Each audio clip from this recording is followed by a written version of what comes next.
ಬಿಷಪ್ರವರು ನಮ್ಮನ್ನ ಕರೆದು ನಮ್ಗೆ ಕೊಡ್ತಾ ಇರೋದು ಬಂಧುತ್ವದ ಸಿಹಿಯಾಗಿದೆ, ಬಂಧುತ್ವದ ಬೆಲ್ಲ ಸಕ್ಕರೆಯಾಗಿದೆ. ಅದನ್ನ ನಿಜವಾದ ಅರ್ಥದಲ್ಲಿ ಇಲ್ಲಿ ಮೂಡಿಸುವ ಪ್ರಯತ್ನ ಆಗ್ತಾ ಇದೆ. ಎಲ್ಲರಲ್ಲಿ ಒಂದಾಗು, ಎಲ್ಲರಲ್ಲಿ ಒಂದಾಗು, ಎಲ್ಲರಲ್ಲಿ ಒಂದಾಗು, ಅದಾಗಿದೆ ಬಂಧುತ್ವದ ಅಡಿಬೇರು, ಬಂಧುತ್ವದ ಮೂಲ ಅದು ಅಂತ ಇಲ್ಲಿ ಸಾಬೀತಾಗ್ತಾ ಇದೆ.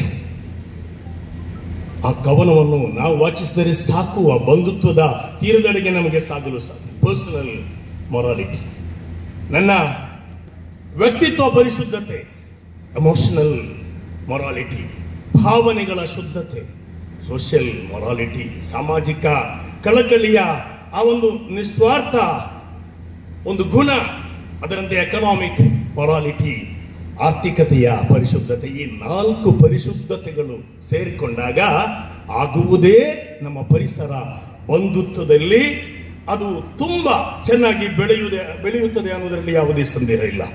ಈ ನಿಟ್ಟಿನಲ್ಲಿ ಇಡೀ ಜಗತ್ತಿನಲ್ಲಿ ಕೆಥೋಲಿಕ್ ಸಭಾ, ಈ ಒಂದು ನಮ್ಮ ಕ್ರಿಶ್ಚಿಯನ್ ಸಭಾ ಒಂದು ಸಂದೇಶ ಕೊಡ್ತಾ ಇದೆ. ಅಂದ್ರೆ 2025 ಭರವಸೆಯ ಕಾಲವಾಗಬೇಕು, ಭರವಸೆಯ ವರ್ಷವಾಗಬೇಕು ಅನ್ನೋದಾಗಿದೆ. ಭರವಸೆ ಇದೇ ಆಗಿದೆ. ನಾವೆಲ್ಲರೂ ಜೊತೆ ಸೇರುವುದು, ನಮ್ಮ ಭಾವನೆಗಳನ್ನು ಹಂಚಿಕೊಳ್ಳುವುದು. ಈ ದಿನ ಯೇಸು ಪ್ರಭುವಿನ ಬಗ್ಗೆ ಎಲ್ಲರೂ ಕೂಡ ಕ್ರೈಸ್ತ ಧರ್ಮೀಯರು ಮಾತನಾಡುತ್ತಾರೆ. 25 ಸಲ ಇವರ ಬಗ್ಗೆ ಕುರ್ಆನ್ ಹೆಸರು ಎತ್ತಿದೆ. 25 ಸಲ ಮಾತ್ರವಲ್ಲ, ಯೇಸು ಪ್ರಭು ಹೇಳಿದ ಒಂದು ಮಾತನ್ನು ಕುರ್ಆನ್ ಹೇಳುತ್ತದೆ, ವಸ್ಸಲಾಮು ಅಲಯ್ಯ ಯೌಮ ಉಲಿತ್ತು ವ ಯೌಮ ಅಮೂತು ವ ಯೌಮ ಉಬ್ಅತು ಹಯ್ಯ.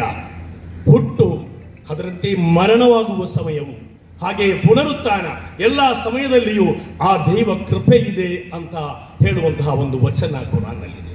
ಅದು ಮಾತ್ರ ಅಲ್ಲ, ವಜಾಲನಿ ಮುಬಾರಕನ್ ಐದುಮಾ ಕುಂತು, ನಾನೆಲ್ಲೇ ಇದ್ದರೂ ಕೂಡ ನನ್ನದು ಭಾಗ್ಯದ, ಕರುಣೆಯ, ಅನುಗ್ರಹದ ಸಾನ್ನಿಧ್ಯ ಅಂತ ಪವಿತ್ರ ಕುರ್ಆನ್ ಯೇಸು ಪ್ರಭುವಿನ ಬಗ್ಗೆ ಹೇಳುತ್ತದೆ.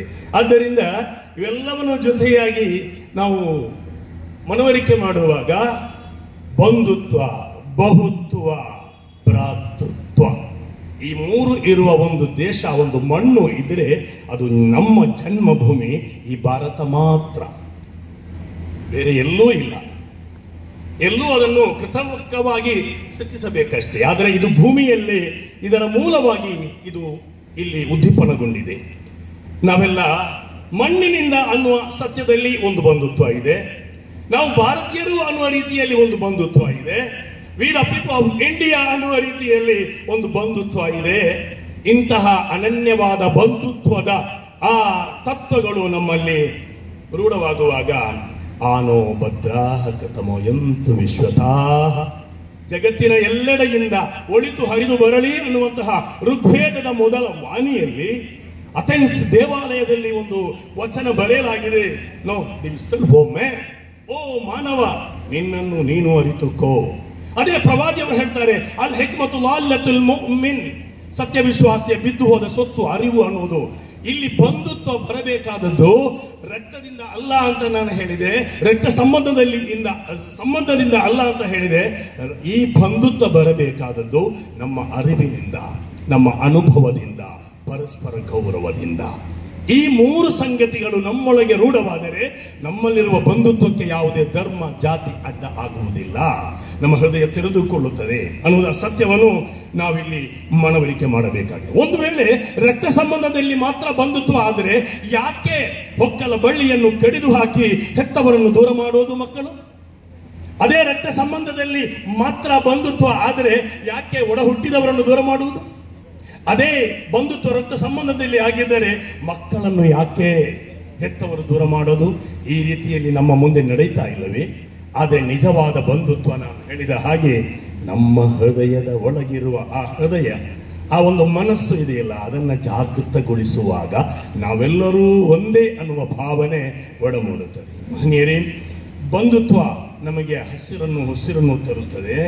ಹಾಗೆಯೇ ನಾವಿಲ್ಲಿ ಮನವರಿಕೆ ಮಾಡುವ ವಿಚಾರ, ನಮ್ಮ ಉಸಿರು, ನಮ್ಮ ಅನ್ನ, ನಮ್ಮ ನೀರು ಯಾವುದೂ ಕೂಡ ಪರಸ್ಪರ ನಾವು ಹಂಚಿಕೊಳ್ತೇವೆ, ನಮ್ಮದಲ್ಲ ಅದು, ಈ ಪ್ರಕೃತಿಯದ್ದು. ಹೀಗೆ ಸಂಯೋಜನೆಗಳಿವೆ ಇಲ್ಲಿ. ಆ ಸಂಯೋಜನೆ ನಮಗೆ ಯಾಕೆ ಇಲ್ಲ ಅನ್ನುವ ಆ ಪ್ರಶ್ನೆ ನಮ್ಮೊಳಗೆ ಒಡಮೂಡುತ್ತದೆ. ಒಂದು ಸಿಹಿಯಾದ ಹಣ್ಣು ಆ ಹಣ್ಣು ಬೆಳೆಯುವಾಗ ಏನೆಲ್ಲ ಸಂಯೋಜನೆ, ಸಸ್ಯ ಶ್ಯಾಮಲೆಯಾದ ಆ ಒಂದು ಭೂಮಿ, ಅದೇ ಬೆಳಕು, ಹಾಗೆ ನೆರಳು ಎಲ್ಲವೂ ಸೇರಿ ನೀರು ಸಂಯೋಜನೆಗೊಂಡಾಗ ಸಿಹಿಯಾದ ಹಣ್ಣು, ಅದೇ ಹಾಲು ಕೂಡ ಸಂಜೀವಿನಿಯಾದ ಹಾಲು ಬರುವುದು ಕೂಡ ಪರಸ್ಪರ ಆ ಒಂದು ಹಸು ಹುಲ್ಲನ್ನು ಜನಾಂಗದ ಮೇಲೆ ಸದಾ ನೆಲೆಯಾಗಲಿ ಎಂಬ ಹಾರೈಕೆ ಪ್ರಾರ್ಥನೆಯೊಂದಿಗೆ ನನ್ನೆರಡು ಮಾತುಗಳನ್ನು ಆರಂಭಿಸುತ್ತೇನೆ. ನಾನು ಯಾರ ಹೆಸರು ಹೇಳಲಿ, ಎಲ್ಲರೂ ನನಗಿಂತ ದೊಡ್ಡವರು.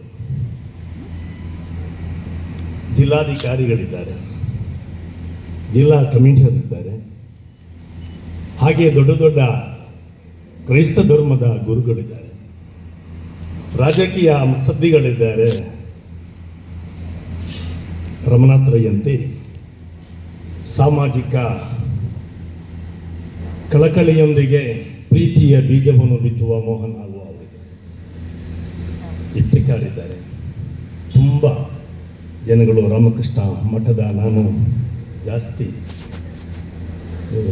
ಪ್ರೀತಿಸುವ ಬಂಧುತ್ವಕ್ಕೆ ದೊಡ್ಡೊಂದು ಕೊಡುಗೆ ಅವರು ಕೂಡ ನಮ್ಮ ಹತ್ತಿರದಲ್ಲಿದ್ದಾರೆ. ಜೊತೆಯಾಗಿ ನಾನು ಅವರೊಂದಿಗೆ ಮಾತನಾಡ್ತಾ ಇದ್ದೆ. ಕೆಲವೊಂದು ನಿಮಿಷಗಳು ಮಾತ್ರ ನಮ್ಮಲ್ಲಿ ಏನೋ ಒಂಥರ ಆನಂದದ ಆ ಒಂದು ಅನುಭವವನ್ನು ತರ್ತಾ ಇದೆ. ದೊಡ್ಡವರೆಲ್ಲರ ಹೃದಯದಿ ಕಟ್ಟಿದ ತೊಟ್ಟಿಲ ಲೋಕದಲ್ಲಿ ನಿತ್ಯ ಕಿಶೋರತೆ ನಿದ್ರಿಸುತ್ತಿರುವುದು ವಿಸ್ಮೃತ ನಾಕದಲ್ಲಿ. ಮಕ್ಕಳ ಸಂಗದೊಳೊಚ್ಚರಗೊಳ್ಳಲಿ ಆನಂದದ ಆ ದಿವ್ಯ ಶಿಶು. ಹಾರಲಿ ಕುಣಿಯಲಿ ಹಾಡಲಿ ಏರಲಿ ದಿವ್ಯತ್ವಕ್ಕೆ ಈ ಮನುಜ ಬಸ್ಸು. ಮನುಷ್ಯನನ್ನು ದಿವ್ಯತ್ವಕ್ಕೆ ಕೊಂಡೊಯ್ಯುವ ಆ ಒಂದು ಕಾರ್ಯವಾಗಿ ನಮ್ಮ ಬಿಷಪ್ರವರು ಇಲ್ಲಿದೆ ನಮ್ಮನೆ, ಅದು ನಮ್ಮನೆ ಮಾತ್ರವಲ್ಲ ನಿಮ್ಮನೆಯೂ ಹೌದು ಅಂತ ನಮ್ಮನ್ನೆಲ್ಲ ಕರೆತಂದಿದ್ದಾರೆ. ಇದಾಗಿದೆ ದಿವ್ಯತ್ವಕ್ಕೆ ನಾವು ಏರುವಂತಹ ಹಾಡು ಕುಣಿತ ಎಲ್ಲವೂ ಕೂಡ. ನಮ್ಮೊಳಗೆ ಹೃದಯವೆಂಬ ಆ ಶಿಶುವಲ್ಲಿ ನಾವು ಕಾಣುವ ಎಚ್ಚರಿಕೆಯೂ ಹೌದು. ನಮ್ಮ ಬಿಷಪ್ ಅವರು ಒಂದಿನ ಅವರ ಬದುಕಿನಲ್ಲಿ ಈ ಮಂಗಳೂರಿನಲ್ಲೇ ಒಂದು ಕಡೆ ವೇಗವಾಗಿ ಓಡಿದರು.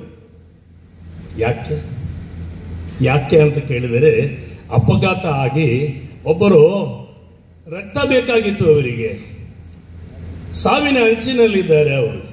ಅವರನ್ನ ಬದುಕಿಸುವುದಕ್ಕೋಸ್ಕರ ಅವರು ಓಡಿದರು, ಬೇರೆ ಯಾವುದಕ್ಕೂ ಅವರು ಓಡಲಿಲ್ಲ. ಸಂಪತ್ತಿಗಾಗಿ, ಸಿರಿಗಾಗಿ, ಅಧಿಕಾರಕ್ಕಾಗಿ ಅವರು ಓಡಿಲ್ಲ. ಆದರೆ ಒಬ್ಬ ವ್ಯಕ್ತಿ ಕಷ್ಟದಲ್ಲಿದ್ದಾನೆ, ಅವರನ್ನ ನಾನು ಬದುಕಿಸಬೇಕು ಅನ್ನುವ ಉದ್ದೇಶದಿಂದ ಅವರು ಓಡಿದ್ದಾರೆ. ಅಂತಹ ವ್ಯಕ್ತಿತ್ವ ಅವರು ನಡೆಸುವ ಈ ಬಂಧುತ್ವ ಇದೆಯಲ್ಲ, ಈ ಬಂಧುತ್ವ ಅಂದರೆ ಅದು ರಕ್ತ ಸಂಬಂಧದಿಂದ ಬರುವುದಲ್ಲ, ಅದು ಮೂಲಭೂತವಾಗಿರುವಂತಹ ಘಟಕಗಳಿವೆ. ಅವನ್ನ ಸಂಯೋಜನೆಗೊಳಿಸುವುದರಲ್ಲಿ ಇದೆ ಅನ್ನುವ ರೀತಿಯಲ್ಲಿ ಮನಗಳ ಸೇತುವಾಗಿ ಅವರು ನಮ್ಮನ್ನು ಕರೆದಿದ್ದಾರೆ. ಅವರಿಗೆ ಪ್ರಥಮವಾಗಿ ನಾನು ಎಲ್ಲ ರೀತಿಯ ಅಭಿನಂದನೆಗಳನ್ನ ಎಲ್ಲರ ಪರವಾಗಿ ನಾನು ಇವಾಗ ಹೇಳ್ತಾ ಇದ್ದೇನೆ. ಮಹನೀಯರೇ, ನಾವೀಗ ಒತ್ತಡದಲ್ಲಿದ್ದೇವೆ. ಅಂದ್ರೆ ಒತ್ತಡದಲ್ಲಿ ಕಾಯಿ ಹಣ್ಣಾಗುತ್ತೆ, ಒತ್ತಡದಲ್ಲಿ ಅನ್ನ ಬೇಯುತ್ತೆ, ಪ್ರೆಷರ್ ಬೇಕು, ಕುಕ್ಕರ್ ಬೇಕು. ಒತ್ತಡದಲ್ಲಿ ಮಗುವಿನ ಹೆರಿಗೆ ಆಗುತ್ತೆ, ಇಂಜೆಕ್ಷನ್ ಬೇಕು. ಒತ್ತಡದಲ್ಲಿ ನಾವು ಒಟ್ಟಿಗೆ ಸೇರುತ್ತೇವೆ, ಒತ್ತಡದಲ್ಲೇ ಮಾತನಾಡುತ್ತೇವೆ, ಒಂದಿಷ್ಟು ಉಳಿಸಿಕೊಂಡು ಒತ್ತಡದಲ್ಲೇ ಏನೆಲ್ಲ ಮಾಡ್ತಾ ಇದ್ದೇವೆ. ಆದರೆ ಬದುಕು ಅನ್ನೋದು ಒತ್ತಡದಲ್ಲಿದೆ. ಆದರೆ ಆ ಒತ್ತಡಗಳನ್ನೆಲ್ಲ ಬದಿಗಿಟ್ಟು ಆರಾಮವಾಗಿ ಬನ್ನಿ ಅಂತ ಕರೆದಿದ್ದೀರಲ್ಲ, ಇದುವೇ ಬಂಧುತ್ವ. ಮಾನ್ಯರೇ, ಈ ಸಂದರ್ಭದಲ್ಲಿ ನಾನು ಹೆಚ್ಚು ಮಾತನಾಡುವುದಿಲ್ಲ. ಇವಾಗ ಈ ಬಂಧುತ್ವದ ಅರ್ಥದೆಡೆಗೆ ನಾವು ಸಾಗುವಾಗ ಕವಿವರೇಣ್ಯರು ಡಿವಿಜಿ ಅವರು ಸುಂದರವಾಗಿ ಹುಲ್ಲಾಗು ಬೆಟ್ಟದಡಿ, ಹುಲ್ಲಾಗಬೇಕು, ಹಸಿರಾಗಬೇಕು, ಹಸಿರು ಬೇಕು, ನಿಸರ್ಗ. ಮಹಾನುಭಾವರು ನಮ್ಮ ಸ್ವಾಮೀಜಿಗಳು ಅದನ್ನು ಒತ್ತಿ ಹೇಳಿದರು, ನಿಸರ್ಗದೊಂದಿಗೆ ಬದುಕೋಣ, ಜೊತೆಯಾಗಿ ಹೆಜ್ಜೆ ಹಾಕೋಣ. ಮಲ್ಲಿಗೆಯಾಗು ಮನೆಗೆ ಮಲ್ಲಿಗೆಯಾಗು, ಸುವಾಸನೆಯನ್ನು ತರಬೇಕು. ಮಲ್ಲಿಗೆಯು ಬಂತು, ಹುಲ್ಲು ಬಂತು.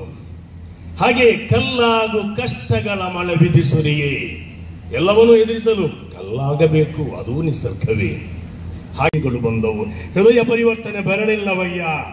ಲಿಂಗ ಪರಿವರ್ತನೆ ಬಂದಿತು, ಬೀಜ ಪರಿವರ್ತನೆ ಬಂದಿತು, ಫಲ ಪರಿವರ್ತನೆ ಬಂದಿತು, ಹೃದಯ ಶ್ರೀಮಂತಿಕೆ, ಹೃದಯ ಪರಿವರ್ತನೆ ಬರಲಿಲ್ಲವಯ್ಯ.